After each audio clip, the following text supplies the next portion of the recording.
It was a great realm of men, ever in alliance with the Dwarven kingdom of Erebor.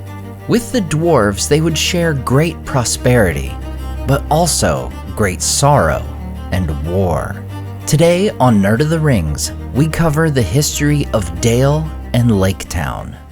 In 2590 of the Third Age, King Thror, Thorin Oakenshield's grandfather, leads his people in exile from the Grey Mountains. Having finally been driven out after a war with dragons, the dwarves come to Erebor. The Lonely Mountain, which had been abandoned 380 years earlier in favor of the Grey Mountains, is re-established by Thror and becomes the chief settlement of Durin's folk. Around this time, a group of Northmen living south of Erebor travel up the River Running and build their own settlement, the city of Dale. Unlike the men of Gondor and Arnor, these men were not descended from Númenóreans. While they are descended from the same group of men as the Edain, their ancestors did not cross into Beleriand. Thus, from these middlemen, we get people like the men of Dale and Rohan. They build their city within the valley between the two southern arms of the Lonely Mountain, close to the Great Dwarven Kingdom. Over the coming decades, as the prosperity of the dwarves grew, so too would the prosperity of Dale. It would become known for its great trade in things such as food and supplies, but also for craftworks of the dwarves. As Thorin explains in The Hobbit, these were days of incredible prosperity. Even the poorest hand had money to spend and to lend, and people had leisure to make beautiful things just for fun. Things like armor and jewels, but also marvelous and magical toys. He calls the toy market of Dale the wonder of the North. The city of Dale is ruled by a lord throughout its early existence. However, we know of only one named Lord of Dale, Girion, who would be its last. While we don't know much about Girion, we know that he once made a great trade with the dwarves of Erebor. To the dwarves, he gave a necklace made of 500 emeralds, and in exchange they made for him a coat of dwarf-wrought rings for his eldest son. While we can't say for sure, it's possible, given the incredible nature of the necklace, that this trade was for a mithril shirt. Unfortunately for both Girion and Dale, the prosperity of Erebor would not last. In 2770 of the Third Age, the dragon Smaug, greatest of the age, would attack the Lonely Mountain. After his attack on the dwarves, Smaug would set his sights upon Dale, bringing destruction and eating its citizens. With the dwarves driven out of Erebor and the looming threat of continued attacks by the dragon, the men of Dale would flee, leaving their city to fall into ruin. From this point on, the main settlement for these men would be Laketown to the south. Laketown, also known as Esgaroth, is a city made of wood, standing in the midst of the long lake. It stands upon great pillars, stuck into the lakebed below. While its construction upon the lake would seem made as a deterrent for the dragon, it's worth noting that Laketown likely existed prior to Smaug's attack, for Esgaroth is shown upon Thror's map. While the dwarves would go on to eventually settle in the Blue Mountains near the western coast of Middle-earth, the men of Dale would be survived by their ancestors living in Laketown for the following 171 years. Among the survivors of Dale are the wife and child of Girion, who had fled down the River Running. In the fall of 2941, Thorin and company would come to Laketown after their escape from Thranduil's halls. They are welcomed by the master and people of Laketown, who were eager to have the king under the mountain return. By this time, the people of Laketown had largely forgotten the dragon, and children even doubted his existence. The men furnish Bilbo and the dwarves with boats after they are rested and fed. Days after their departure, Laketown would be enveloped in dragonfire and ruin, for the dragon Smaug was very much alive and makes his way to the realm of men to bring his vengeance. For he had inferred the Lakemen's help with Bilbo's use of the word barrel rider. Despite the dragon's vicious attack, there were men who stood in defense of their town. Among them is Bard, descended from the child of Girion, who had fled the ruin of Dale all those years ago. Meanwhile, the master turns to his great gilded boat, hoping to row away in the confusion and save himself. Fortunately, as Bard rallies his bowmen, he is visited by a thrush.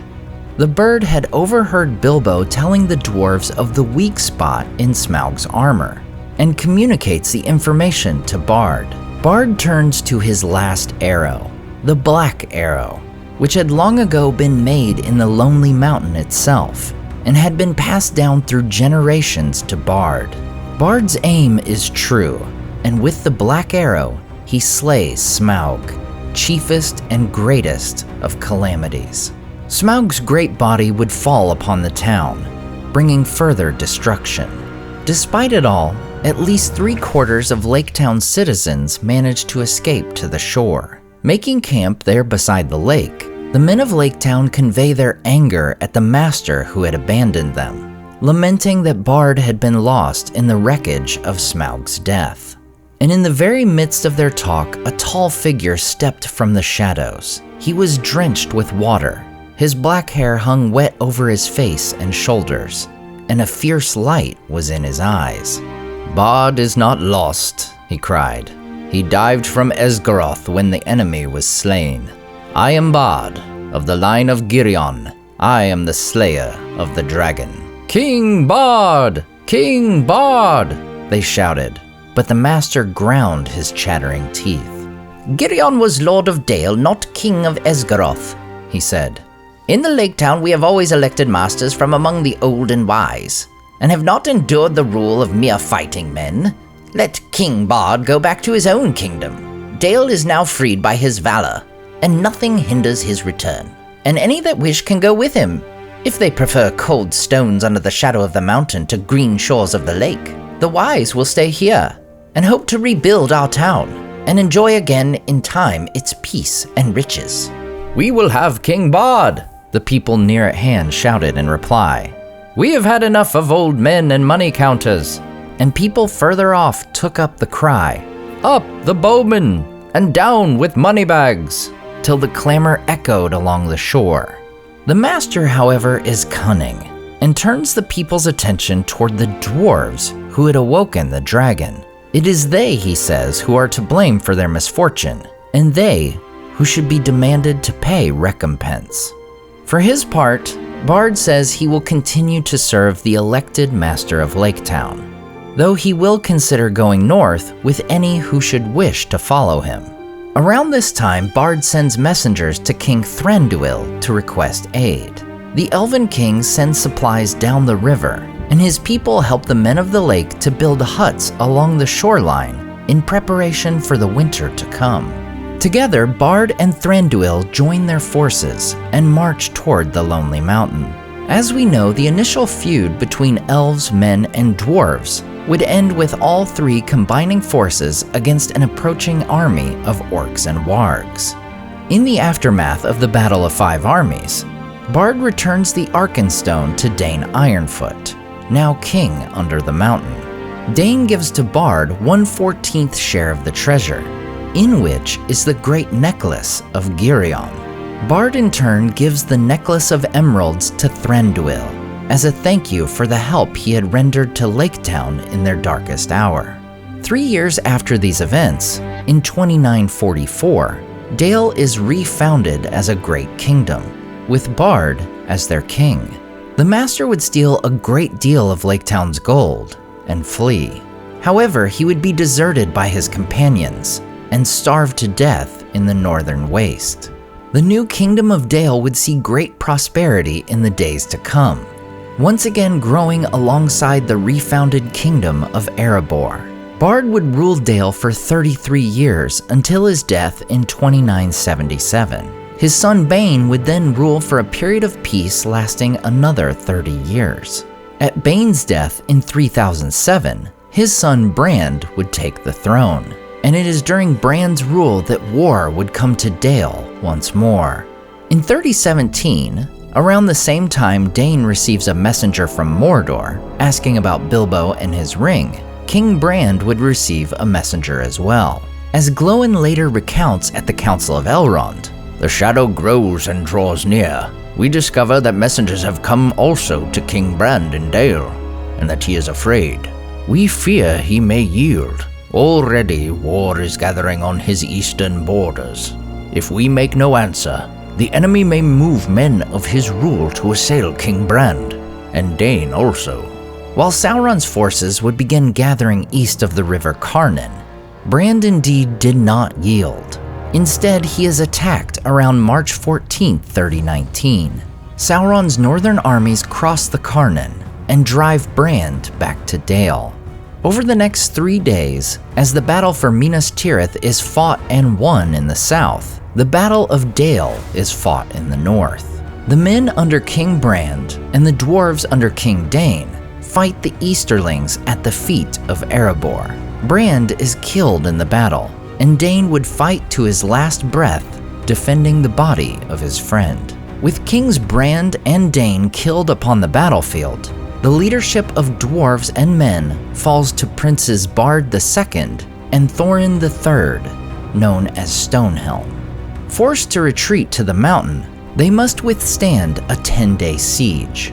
The siege would be lifted thanks in part to the events in the south, for on March 25th, the One Ring would be destroyed, and the combined force of Gondor and Rohan would be victorious upon the Morannon.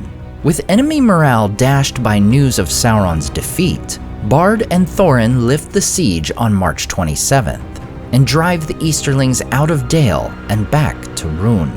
Bard II and Thorin III are crowned kings of their respective realms, and both would send ambassadors to Aragorn's coronation in Minas Tirith.